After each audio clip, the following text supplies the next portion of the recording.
Welcome to the Science of Success. Introducing your host, Matt Bodnar. Welcome to the Science of Success, the #1 evidence-based growth podcast on the internet, with more than 1 million downloads and listeners in over 100 countries. In this episode, we explore luck. Does luck exist? Is there a science behind luck? What does the research reveal about lucky people and unlucky people? Is it possible to manufacture your own luck? We speak with research psychologist Dr. Richard Wiseman and learn the truth about luck and how you just might be able to create a little bit more in your own life. I'm going to give you 3 reasons why you should join our email list today by going to successpodcast.com and signing up right on the homepage.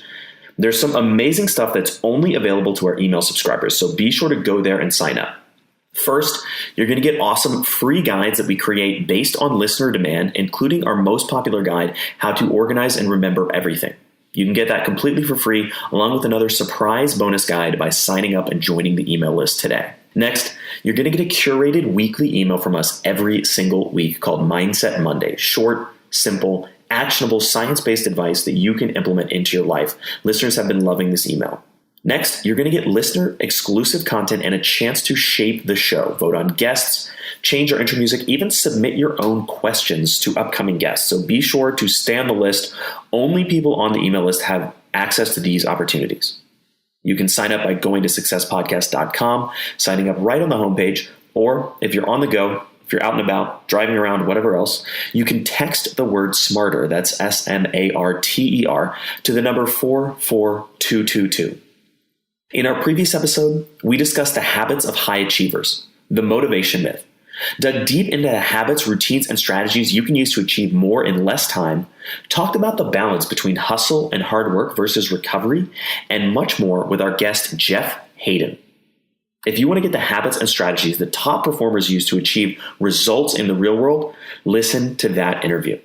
Now, without further ado, here's Dr. Richard Wiseman. I did want to give you a heads up. He is in England, so we had a little bit of a choppy connection. Nothing too bad, but I just wanted to let you know before the interview starts. Here we go. Today, we have another awesome guest on the show, Dr. Richard Wiseman.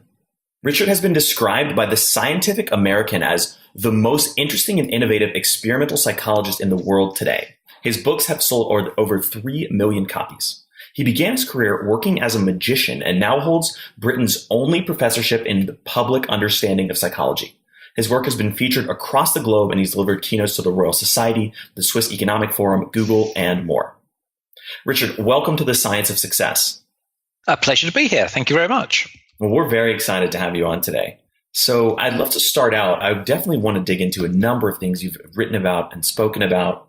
To start out, though, your background and the journey of how you kind of became fascinated with all these different subjects is fascinating. So I'd love to begin with that and hear a little bit about, how you began and sort of where that journey took you. I guess I began with my passion in life, which was magic and performing magic. So when I was around about 8 years old, I saw my first magic trick, really got into it, and went to the public library and started reading a lot about magic.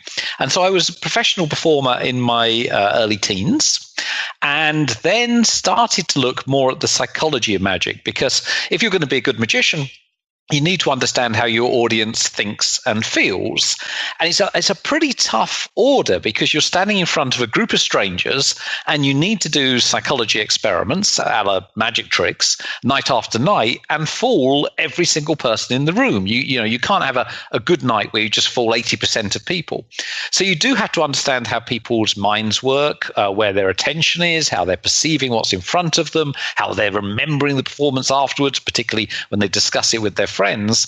And so I just became interested in that very practical, applied aspect of psychology, and essentially became so interested in it that I studied as an experimental psychologist, first at University College London, which perhaps not surprisingly is in London. And at the end of that, was looking for an interesting PhD.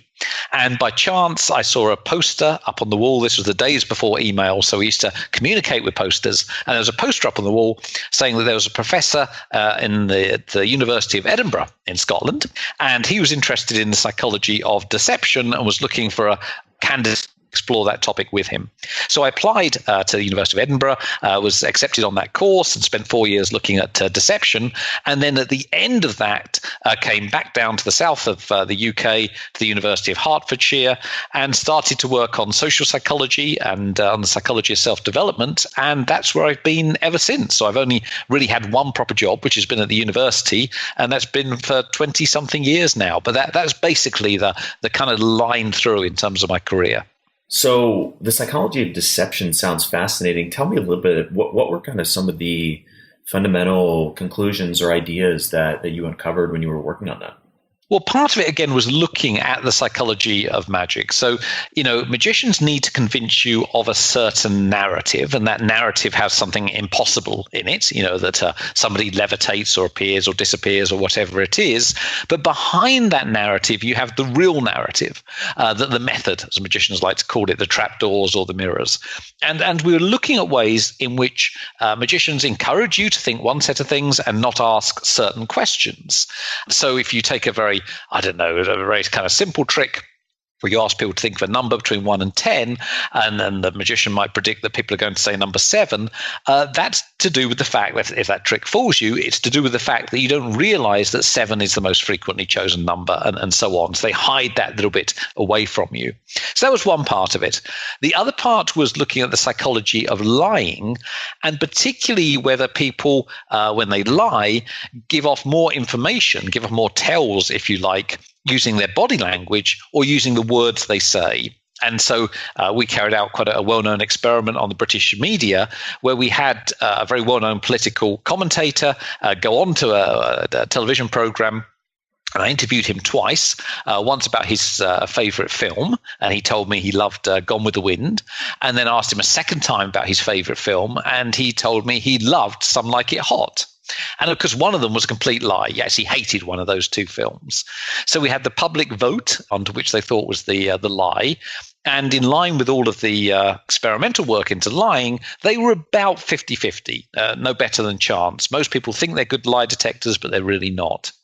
When we took just the soundtrack of those two interviews and put them on the radio, or just published the transcripts in a national newspaper, people's lie detecting abilities went up into the 60-70%. And the reason for that is that when we lie, it's very easy to control our body language, whether we gesture or smile, and where we. It's much harder to control the words we say and how we say them. And so if you shift people's attention onto those attributes, they become much better lie detectors. And that was all part of that deception work as well. That's fascinating. So an average person will be essentially no better than a 50-50 chance of detecting a liar if they're looking at a video of someone. But if you take them to the transcript, you said it goes up to 60 to 70%? Absolutely. It's one of the simplest of fixes. And so if you're thinking someone's going to lie to you, actually just getting them on the phone is much better than interviewing them or speaking to them face to face. And in fact, actually, I returned to that. And I know we'll probably talk about 59 seconds later on, but I returned to that topic in 59 seconds, which is my book about these sorts of things. And the other aspect of lie detection is that people don't want to commit the lie to paper, to something that you can look back and go, hold on a second, you told me that at that point. They rather like the idea of it being a spoken lie because then they can say, oh, that you've misremembered what I said. And so in 59 seconds, I was talking about some of the research, which is that if you want to find out whether someone's lying to you, that the magic words to use are, can you email that to me?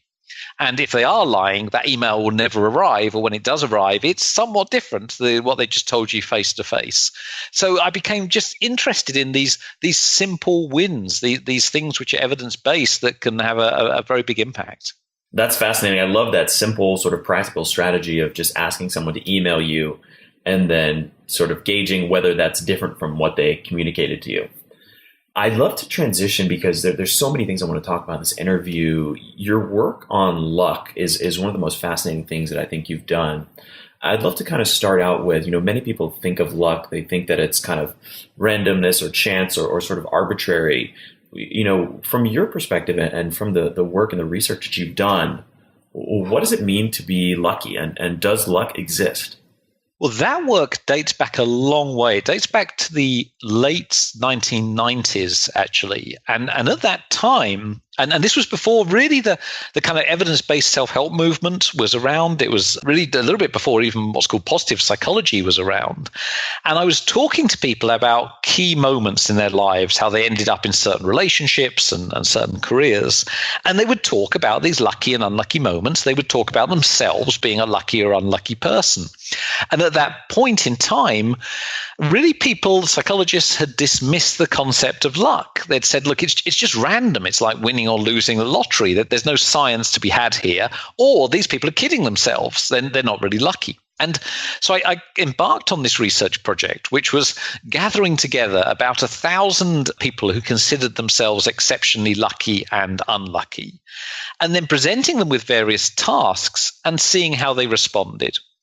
And what we saw, even very early on in that research, within probably the first 6 months, it was a 4-year project, but within the first 6 months, we saw very big differences emerging between the lucky and the unlucky people. And so we came to the conclusion towards the end of that project that for the most part, and it's not true of every aspect of your life, but for the most part, people are creating their own luck by the way they were thinking and the way they were behaving. Now, they didn't realize that. It didn't look like that to them. That a bit like a magic trick. To them, it looked a magical thing that was just happening, and that they were either destined to do well in life or fated to do badly. But we could see that unconsciously they were using certain tricks to accomplish that. And that then formed the basis of my very first book, which was the Luck Factor, which again was the first kind of evidence-based take on self-help, where we were saying to people, look, don't just listen to a self-help guru, ask for the evidence. We've done the experiments. We can tell you what we found. And here are some exercises that hopefully will make you luckier in life. Well, I want to dig into how to create or manufacture your own luck. But before we do, I'm really curious if you could share maybe an example or two or a story from some of the research you did around luck, because I know there's some really kind of interesting and compelling examples. Well, we had a lot of them. I mean, in terms of and there's enormous consistency. So I think the lucky people are, always in the right place at the right time, lots of opportunities, they always fall on their feet and so on. In terms of the unluckiest people, we had one woman who had 5 car accidents in one 50-mile journey, which she put down to her jinxed green car. And then one day she came to the university and we watched her trying to park the car, and we realized there were a few other factors in there. And she was also unlucky in love, so she signed up with a dating agency, and the first date came off his motorbike and broke his leg. The replacement date walked into a glass door and broke his nose. And eventually, when she found someone to marry, the church they were going to get married in was burnt down one day before the wedding. And that was how her whole life had gone. That was very typical of the unlucky people. Everything they touched was an absolute disaster. And then on the flip side, you have these lucky people who wanted to start with a new kind of business venture and went to a party and met somebody there by chance, and that person was exactly the person they needed in order to catapult themselves forward, and they became millionaires and so on. So very big differences between the two groups. And how can somebody, for example, the woman who was consistently unlucky, how could she sort of transition or become someone who is lucky? What were some of the differences between her and a lucky person? Well, if we start with the differences, one was a very interesting, almost perceptual difference, actually, in terms of how they were seeing the world. And this formed the basis for an experiment we did that's then become quite well known in terms of having people look at a newspaper. So we asked people to come into the lab to flick through a newspaper and just count the number of photographs in the newspaper. It's a fairly dull thing to do. What we didn't tell them is there were 2 large opportunities placed in the newspaper. One was a half-page advert with massive type that said, stop counting, there are 42 photographs in this newspaper. And the other was another half-page advert that said, say you've seen this, tell the experimenter you've seen this, and win whatever it was, £100 or something. And what was fascinating was the lucky people tended to spot those opportunities. And so they would stop and go, my goodness, that's great. I don't need to count all the photographs, or can I have my prize now? The unlucky people literally turned the page and didn't see them. And that's to do with this notion of an attentional spotlight, that when we look at the world, we're not seeing everything that's in front of us. We're seeing a small part of it where we place our active attention. And when you become worried and anxious and concerned, as the unlucky people were, that becomes very small. You become very focused. And in doing so, you don't see something if you don't expect to see it. The lucky people were far more relaxed and far more cheerful, had a larger attentional spotlight, and so more likely to see opportunities they don't expect and also act on them. So that was the type of study we were doing in order to try and tease really what was happening. Why one group would say, my goodness, I get all these opportunities, and another group would say, I never get a break. I love the newspaper experiment. I think it's one of my favorite examples, and I'm so glad you shared it. And it just demonstrates really clearly that, it's not necessarily sort of fate and random chance that's causing people to be lucky or unlucky. Obviously, there's a factor of that, but in many ways, you can kind of create your own luck. Absolutely. I mean, that was the premise of the research. And then what we did was to go on and test that and say, well, hold on a second. If we take a group of people who are not particularly lucky or unlucky, and we get them to think and behave like a lucky person, does that increase their luck? And that data forms the basis of the luck factor book. And we found that very simple exercises, so probably our simplest one, but one of the most popular, and which is now a well-known exercise, but at the time it wasn't, which is just getting people to keep a luck diary, and at the end of each day writing down the most positive thing or positive thought that's they've had during that day, or one negative event that used to happen is no longer happening, or some sense of gratitude they have for their friends or family or health or job or whatever. That starts to reorient people quite quickly. So one of the issues with the focusing is that if you're an unlucky person, or think you are, you literally do not see the good things in your life until you start to carry out that exercise. So it's a very, very simple intervention, and found it was the simplest of interventions that had the most powerful effect. But you could see dramatically over the course of a month or two, people becoming more positive, becoming luckier because of those interventions. I'd love to dig into a few of the other kind of tactics and strategies that you talked about that people can use to create their own luck. Well, there were lots of them. We looked at intuition. Lucky people tended to be a little bit more intuitive than unlucky people. They tended to be risk takers without being reckless. They also tended, when bad things happened, to be very resilient. So whereas the unlucky people would always generate what are called positive counterfactuals, that is, when a bad event happened, they always imagined how it could have been much, much better. So, if they, I don't know, fell down the stairs, broke their leg, they said, well, I could have fallen down the stairs and not broken my leg, and therefore this is a terrible, terrible outcome. What lucky people do naturally is imagine that it could have been far. And so they'll go, well, I could have fallen down the stairs and broken both of my legs, for example. And so that automatic generating of negative counterfactuals really helps people with resilience, as does finding the silver lining, that no matter how bad the event, there will be something good that has come from it. And again, lucky people very naturally do that. Unlucky people, it's very, very hard for them until that exercise is pointed out to them to find the positive in what seems like a negative event. So all these things are very simple, but I think we're the first people to really try and put numbers to them, to kind of go, okay, let's test this. Let's find out what works and what doesn't work. And I just want to confirm again for people listening that your research came to the fundamental conclusion that people who are and think of themselves as unlucky can learn these basic behaviors and literally sort of manufacture or create their own luck and become a luckier person just by implementing a few of these behaviors. That's right. I mean, it doesn't feel like that at the time. It feels like, as I say, something magical or supernatural is happening, but it is deeply psychological. It's not true of everything. I mean, there are some events in your life that really are chance and nothing to do with you. But for the most part, you're creating your own good and bad luck by the way you're thinking and feeling. More importantly, change how you think and feel, and you can increase the luck you experience. And that was the very radical notion which underlied the Luck Factor book. And so when that came out, it sold right across the world and became this kind of big bestseller, which was a lovely thing to see, that we could take our research and give it not only a national but an international platform for people. And what would you say to someone who's listening and sort of thinks to themselves, yeah, that sounds great, but that's not going to work for me, or, it's just not, it's not going to happen when I do it, or I can't train my mind to see the positive in things? I guess we heard that a lot from the unlucky people. And what we found was it was the simplest of interventions that had the big effects. The problem with some of these more interventions is that people get confused, or they don't have the willpower to keep going, or they're not quite certain what they should do. So everything is very simple. We know it works with the vast majority of people. I have to say, not.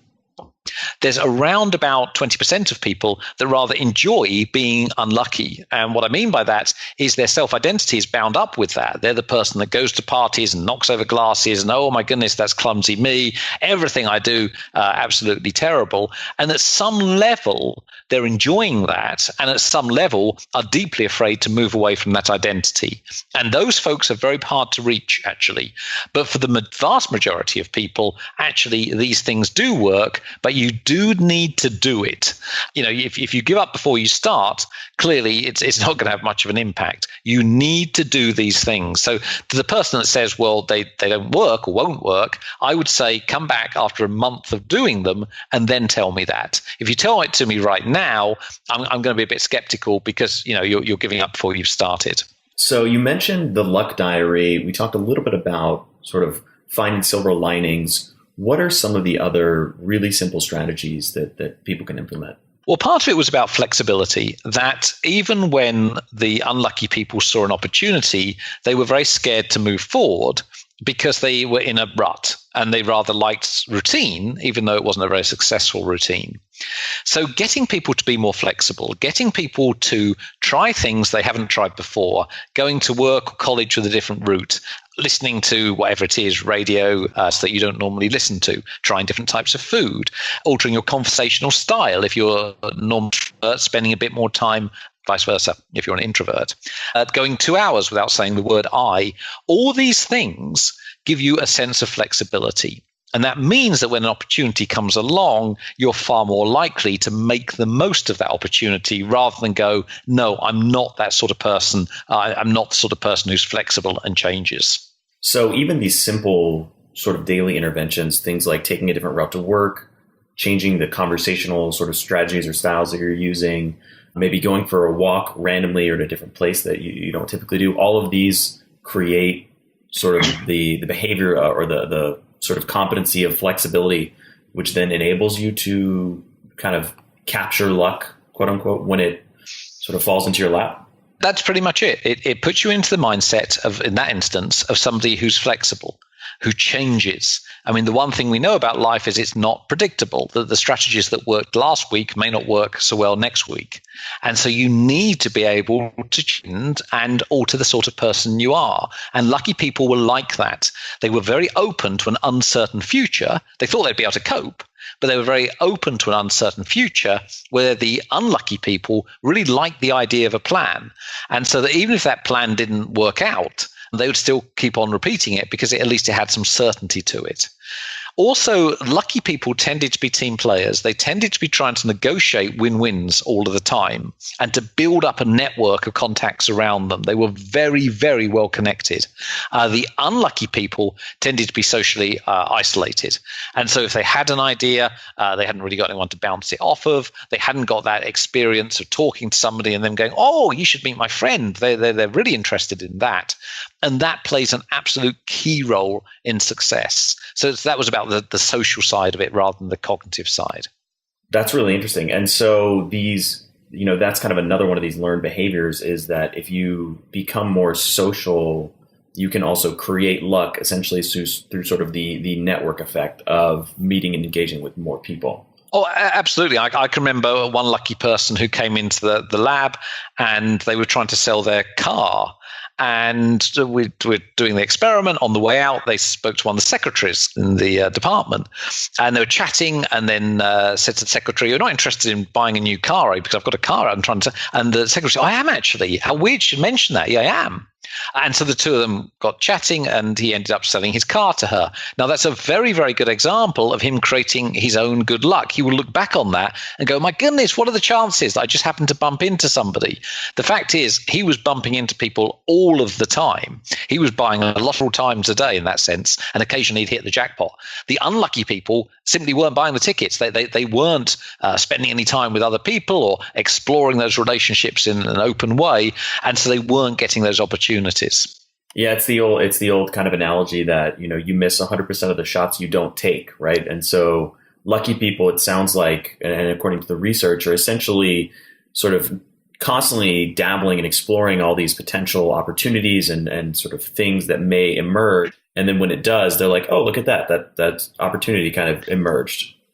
That's right. And also, particularly with social networks, if you hit a node, if you hit somebody who's very well connected, then you're massively increasing your chances. So you're not just talking to that person at that party, you're essentially talking to all of the people they know. And so if you're talking to somebody who's well connected, it might be that opportunity is not for them, but they'll say, oh, let me introduce you to so-and-so. And so with networking, the way it works in terms of how we're connected to others, it's very easy to get access to a very large number of people. And that's what the lucky people were so skilled at doing. Well, I think digging down the rabbit hole of how to build relationships and social networking is probably beyond the full scope of our conversation. But for listeners who are curious, we do have another interview with Keith Ferrazzi that goes super deep into a lot of strategies you can use to implement many of those different things. I'm curious. I'd love to kind of transition a little bit. I mean, the luck factor and all the work you did there is really fascinating. But I want to talk about some of the other work you've done, because I also think it's really aligned with what the show focuses on and what we often talk about on here. In 59 Seconds, which is one of your other books, you talk at length about sort of debunking some of the myths and confusion points in self-help. I'm curious, what kind of led you to want to write that book? 59, I mean, all of the books have slightly odd origins. 59 was because I went out for lunch, I think it was, with a friend of mine who's quite the CEO in quite a big organization.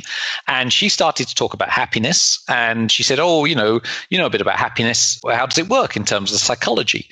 I started to answer. And she said, I'm quite a big, quite busy person.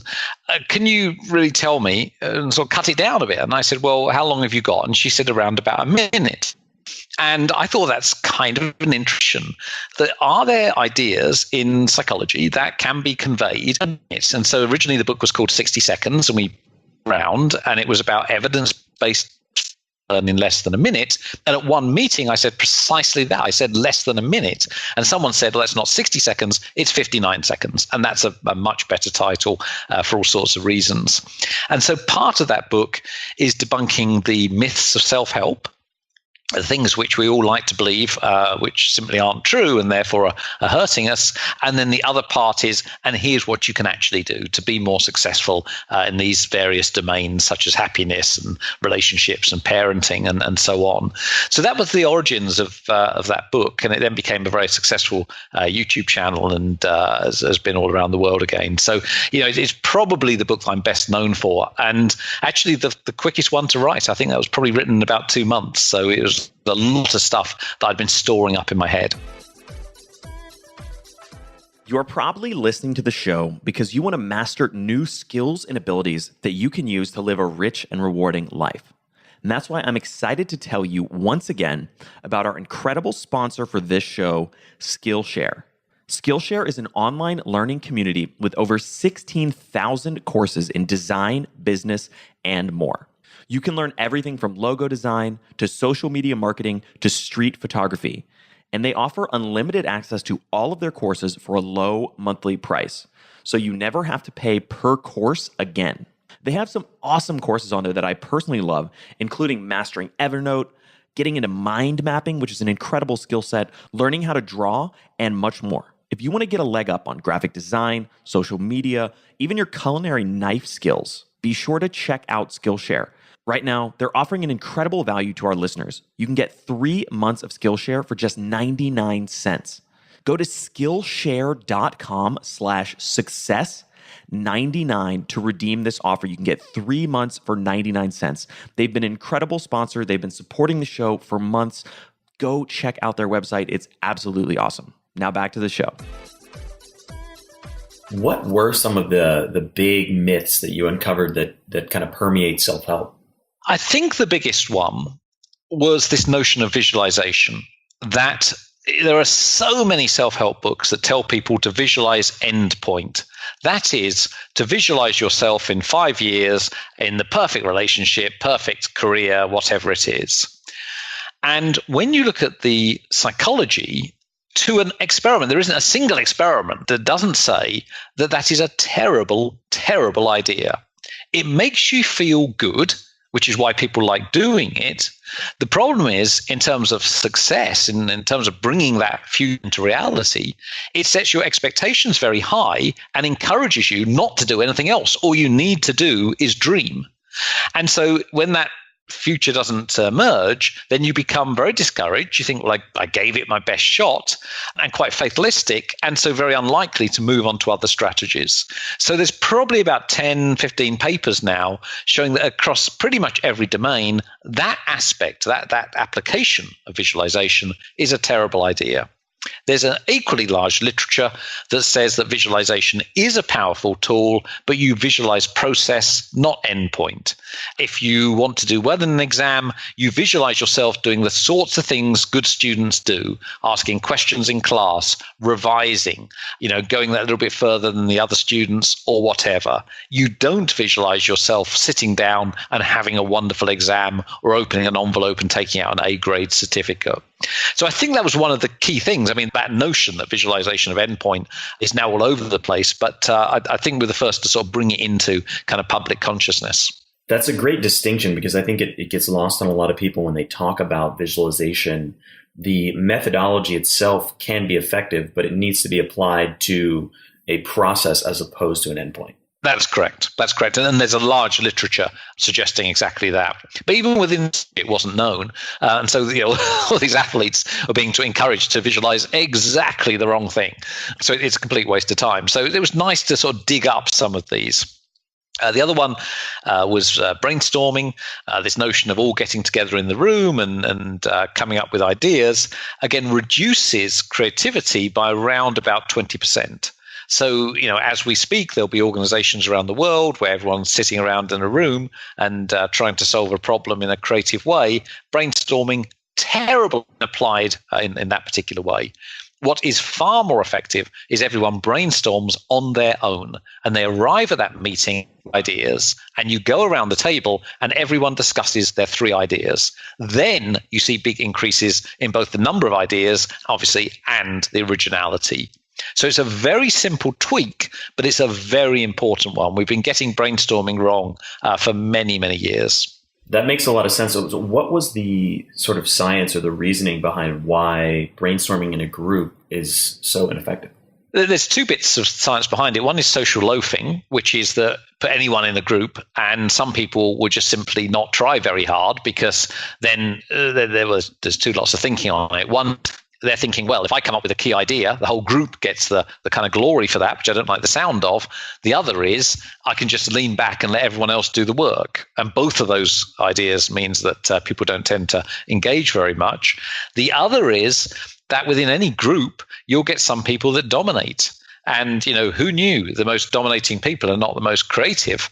And they end up telling you all their ideas, and the quieter people don't get a word in. And so simply by having this very simple intervention, simple change of everyone arriving with 3 ideas, gets rid of all of those problems very, very effectively. And what were some of the other kind of myths that permeate self-help that you uncovered in 59 seconds? There's quite a few of them in there. I mean, I think when I was writing it, the notion of the Harvard motivational study, which is the study where the Harvard researchers, it's credited to various universities, but normally Harvard. Harvard researchers go in, ask kids what they want to be when they grow up, and only 3% know, and that 3% for 20-something years accounts for 90% of the income of the cohort, used all over the place to encourage people to get their kids to focus very young. And when you look at the evidence for it, there simply isn't any evidence. That's a complete work of fiction. That experiment has never been conducted. And people need to know that there is no hard evidence that getting children to focus very young will have any positive impact on their long-term success or career. So, again, parents didn't know that. And I regularly talk to organizations, and you get people in the audience saying, I just had no idea. That's entirely fictitious. So there's quite a lot of kind of myth busting in that book. I'm curious because one of the things that we focus on a lot on the science of success is what we call evidence-based growth, which is basically thinking about the world from a perspective of evidence first and trying to understand, what does the science say, what does the evidence say, and what does that mean for us as individuals trying to achieve our goals and sort of create a better world. And why do you think that it's so hard within self-help to bring that evidence to the forefront? And it seems like there's so much noise that it's really challenging to sort of distinguish what the signal is.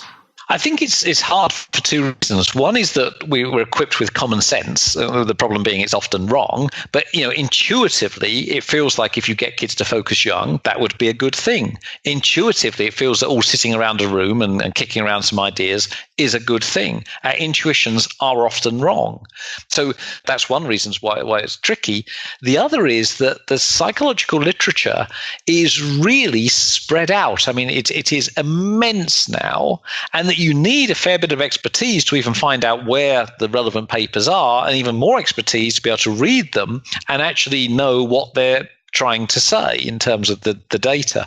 So I think it is very, very tough for people to actually find the evidence. And that was really the thinking behind 59 Seconds, to be honest, actually, was saying to people, look, I will do all that hard work for you. And I think I've probably read close to a couple of thousand papers, academic papers for that book.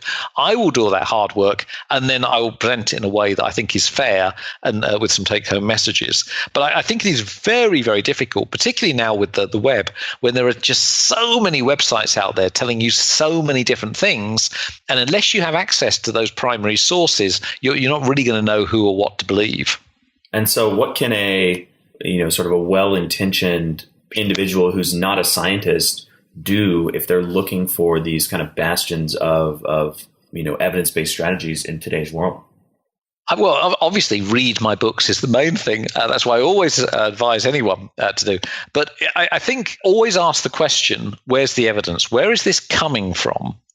And also, how much are you investing in it? Because if it's something which is going to take you a couple of hours every day or something like that, you're going to want to know that there is some kind of evidential underpinning, that it's in a peer-reviewed journal or whatever it is. So I just think asking for evidence is absolutely key, and not believing something just because it sounds plausible or it's easy.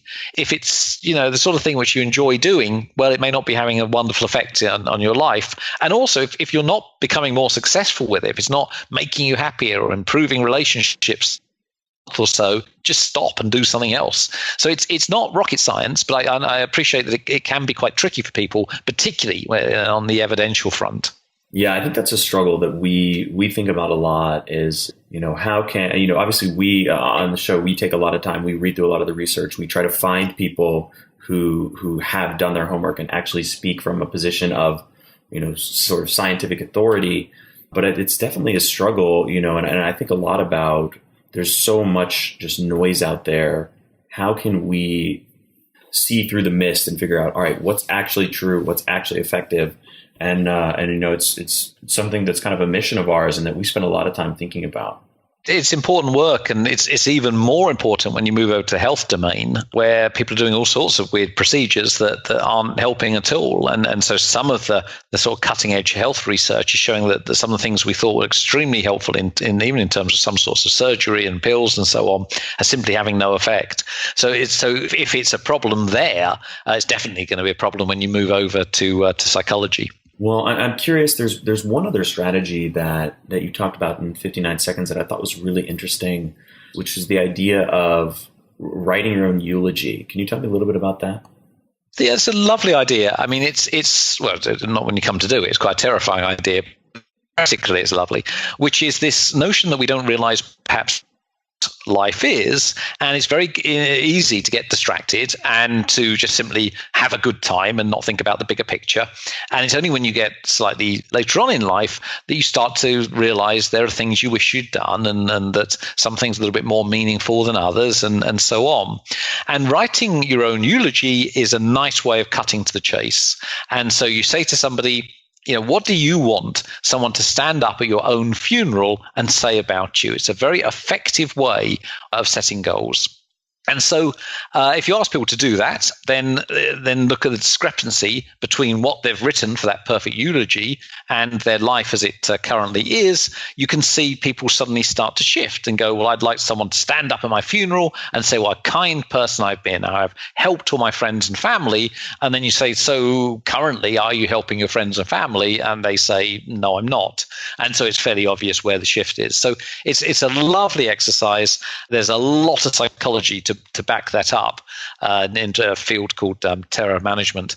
And it's very interesting. So yeah, it's something I recommend actually to all of my students. What is terror management? Terror management theory is this notion that there are certain things that scare us and how we respond to that. And of course, the biggest thing that scares us is death. And so most people run away from death. But actually, when people to confront the fact is fine, one of the few things we know with 100% certainty, actually it isn't quite so scary. It can be quite empowering. And that's a very old idea. I mean, the idea of memento moris, which was, you see skeletons in paintings or something like that. Those are there to remind the viewer that life is short and that you should live the best life possible right now, because your life may end much sooner than you think. So it's a very old psychological intervention, but it's one. I want to segue now and get into a little bit to talk about the as-if principle. I find that really, really fascinating, and it's something that, I think is worthwhile to share with the listeners. Would you talk a little bit about kind of what that is and how you came to talk about that? The as-if principle, again, dates back to the roots of psychology, and particularly to William James, who's one of the founding fathers of psychology around the turn of the last century. And the obvious way of looking at the link between, let's go with behavior and emotion, is that your emotions create certain behaviors. And that feels like common sense. So when you feel happy, you smile. What James did was to question that and turn it on its head and say, well, is the opposite true? Is there a kind of back channel, which is that if you force your face into a smile, do you end up feeling happier? And he wasn't an experimentalist, he was a philosopher, and so posed that question in various domains before the experimentalists come along and start to go, well, let's ask that question. When you behave in certain ways, does that affect the way you think and the way you feel? And they found that it did. You behave as if you're happy, you feel happier. You behave as if you're confident, you feel more confident. And that is the basis of the book, which in America is called the as-if principle. And I just explored that very simple idea in lots of different domains. Is that essentially the idea of fake it till you make it? A little bit. I think it's not same as that, in part because the word kind of fake it has a slightly different meaning to it. But it is that notion that if you, behave in a certain way, that will affect how you think and feel. Fake it until you make it is often about how it influences to perceive you. And it's not quite that. It's more about how your behavior affects yourself, and then that affects others. So it's the fake it till you make it is, I'm going to appear very confident and other people will see me as more confident. The as if principle is, I'm going to act more confident. That makes me feel more confident, and therefore I am perceived as more confident. Tell me a little bit about the science behind that. What does kind of the research say, or should you share some of the specific conclusions or examples from some of the studies? Well, in terms of the actual pathways, we don't really know. To be honest, there is a very profound theory that sits behind it, and this is why it interested William James. The theory is that your entire common sense notion that you feel happy and therefore smile is simply wrong. that you have no idea how you feel until you observe yourself. So it gets to the roots of consciousness. So the idea is that sort of there's someone sitting in your head that's watching your behavior and then deciding how you feel. And so that, according to that theory, is absolutely crucial that you behave in sort of certain ways, because it really does influence how you literally see yourself. So it has there's a profound debate within the consciousness movement about why it may work. What we do know is across very many different domains, you see the same effect again and again and again. And so, in fact, actually one of the most controversial illustrations of it, but still one which I think has still got merit, is the power posing, which is Amy Cubby's work, where you stand in certain ways and you feel more powerful and so on. Now, there's a lot of debate about that particular brand of work, but still the fundamental principle there, which is your actions dictate how you feel and think, I think is sound. Tell me a little bit about specifically, how does the as if principle apply in the context of things like phobias, anxiety, or depression? Well, if we take the last of those, depression, it's a very effective way of getting people out of depression, which is that you get them to behave as if they're not depressed. I mean, if you get depressed people to be far more active, to do things like gardening, to be more involved in exercise and so on, it alleviates the depression reasonably rapidly. The same with phobias, where if you're scared of whatever it is, a spider, if as you slowly bring a spider towards someone, you get them to behave as if they are not afraid, i.e. they relax and calm down, it gets rid of the phobia very quickly.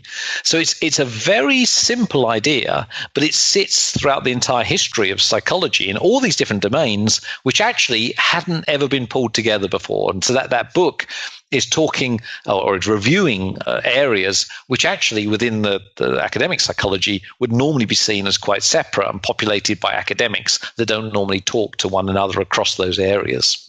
Do you have kind of a specific kind of concrete example of how somebody could apply the as if principle to happiness, for example? So just thinking about, if I want to be happier, what sort of things would I do if I were happier? If that makes sense. Yeah. Well, happiness is the easiest one, because you think, well, how do I behave when I'm happy? Maybe you sing, and maybe you dance, and maybe you smile, and maybe you talk to other people, and maybe you go out for the evening to a party. Well, do all those things. Do all those things, and you will feel happier. The problem is motivating yourself to do that. But once you do these things, you'll feel happier. So all you say is, well, how do I behave when I think and feel like that? Okay, I'll force myself to do that. And the effect is very, very fast. So you feel those effects within about 30, 40 seconds. They're some of the fastest moving effects in psychology. So, it's simple stuff, but for some reason, it's not something that often comes up on people's kind of common sense radar until they start to think about it. How do we generate the willpower, the motivation to actually take those actions? Especially, I feel like it's hardest to do that when you're in a negative state. It is hard, but it's not that hard. So I think, singing, if you're on your own, singing a song, dancing around, whatever, they're not that difficult things to do. It's not like some huge happiness intervention where you need to think about your explanatory style and whether you've just applied it. But, it is just having a good time. So I think that's very important. It's also in terms of explaining away your internal states. And so if you're, nervous before a talk and you can feel the sort of butterflies in your stomach, you can relabel those. You can say, well, I'm not nervous. I'm acting as if I'm excited. And that relabeling then changes how you see yourself. And you go, well, I'm excited to give this talk. Let me get up there and start. Not, I'm nervous. I don't really want to go up there and start. So it can also apply to how do you label and perceive internal states. So labeling could also be kind of a powerful component of acting as if you were happy or confident or excited, et cetera. That's right. If you see your own behavior in a different way and in a more positive way, then that again changes how you think and feel. So it's a curious one because the principle, the theory links together all these different ideas in psychology. And it's for me why the book was interesting to do, because it goes right across, motivation and persuasion. So if you're trying to get someone to do something and you start paying them, more and more money, their motivation drops. The reason being, well, what sort of task do you need to pay me to do a task that I really don't like? So when you start making me behave as if I don't like this task by giving me more and more money to do it, you see my motivation drop. So it starts to explain these kind of counterintuitive findings that you see in psychology. What would be one piece of homework that you would give our listeners to concretely implement some of the ideas and strategies that we've talked about today? Oh my goodness. I think actually picking up on what you're saying about the eulogy, I think is good. I would say probably the best thing that comes out of 59 in terms of success is the pre-mortem. The idea that before you convince yourself that project has been an utter disaster and you try and figure out why it failed so badly. It's one of the most effective ways of finding out problems with a scheme before that scheme starts, because otherwise you get this huge rose-tinted view, you're convinced it's going to be great, and you don't take the necessary precautionary steps. So I think the pre-mortem is very helpful. And where can listeners go if they want to find you, your books, and all of these resources online? richardwiseman.com is my website, and the links off of there will take you to my YouTube channel, which is in 59 seconds, which has a lot of these tips and hints there in a minute. Then obviously there's the books. We've spoken about Luck Factor and 59 Seconds, As If Principle. There's a few other look at sleep and dreaming in a book called Night School. It is all out there, and it's lovely when people read that material and feedback. And so, if people have supported that work over the years, my thanks and gratitude to them. Well, Richard, thank you so much for coming on the show, sharing all this wisdom, so many different strategies and concrete evidence-based things for people to implement in their lives. It's been an honor to have you on here. Thank you very much. Thank you for the opportunity. Thank you so much for listening to The Science of Success. We created this show to help you, our listeners, master evidence-based growth. I love hearing from listeners. If you want to reach out, share your story, or just say hi, shoot me an email. My email is matt@successpodcast.com. That's matt@successpodcast.com. I'd love to hear from you, and I read and respond to every single listener email. I'm going to give you 3 reasons why you should sign up for our email list today by going to successpodcast.com, signing up right on the homepage. There's some incredible stuff that's only available to those on the email list, so be sure to sign up, including an exclusive curated weekly email from us called Mindset Monday, which is short, simple, filled with articles, stories, things that we found interesting and fascinating in the world of evidence-based growth in the last week. Next, you're getting an exclusive chance to shape the show, including voting on guests, submitting your own personal questions that we'll ask guests on air, and much more. Lastly, you're going to get a free guide we created based on listener demand, our most popular guide, which is called How to Organize and Remember Everything. You can get it completely for free, along with another surprise bonus guide by signing up and joining the email list today. Again, you can do that at successpodcast.com, sign up right at the homepage, or if you're on the go, just text the word SMARTER, SMARTER, to the number 44222. Remember, the greatest compliment you can give us is a referral to a friend, either live or online. If you enjoyed this episode, please leave us an awesome review and subscribe on iTunes, because that helps boost the algorithm, that helps us move up the iTunes rankings and helps more people discover the science of success. Don't forget, if you want to get all the incredible information we talk about in the show, links, transcripts, everything we discuss, and much more, be sure to check out our show notes. You can get those at successpodcast.com. Just hit the show notes button right at the top. Thanks again, and we'll see you on the next episode of The Science of Success.